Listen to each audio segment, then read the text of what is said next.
all in the picture. Well, Alpesh B.Patel is going to help us do that. He's CEO of Prifinium Partners. Good morning, Alpesh. Nice to see you. Morning. Let's start with The Guardian then, and I think it's an exclusive, an interview with the Deputy Prime Minister, in which he says some unusual things for a Syrian government minister. He talks of a stalemate in terms of the military situation on the ground and the prospect of a ceasefire being called. Well, that's the important thing. He talks about a ceasefire, and I think in the West we're losing our focus on what's important to us.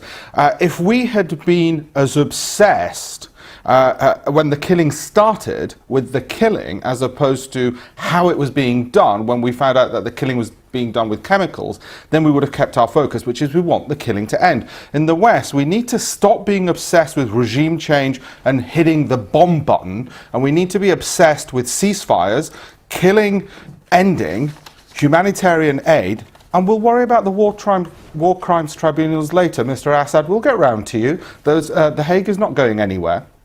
Also in this article, the Deputy Prime Minister, he focuses on the economic consequences of what's been happening in Syria, doesn't he? He talks about the catastrophic losses to the economy there. It's lost about $100 billion of 2 years of normal production. And what's important is the consequences for the people who are suffering. And we don't have enough focus on those people. And our strategy in the West has too often, as I say, been about how do we punish the perpetrators as opposed to how do we help the victims. And punishing the perpetrators is one way of helping the victims, but it's not the immediate way. The immediate way is humanitarian aid and ceasefires, and there just has not been enough focus on that because we've reverted back to what we always have as our default position. How do we bomb somebody?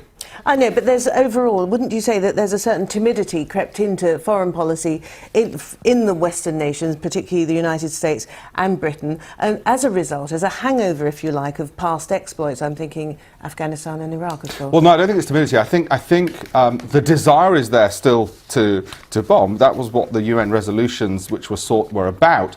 What hasn't happened, and it's ironic that it's Russia pulling back the West, is to say this doesn't work, and what you need to do is pressure the allies, whether it's the Russians or the Saudis, to say we need a ceasefire first. And actually, ironically, it's what the Russians were saying is the bombing won't help, although they didn't go as far as to say you need to focus on humanitarian aid. And that's what we should have been saying all along, because we're trying to take the moral high ground in the West. And very difficult to do that when you say, well, actually, we just need to punish, punish, punish. We do need to punish. We'll get round to that.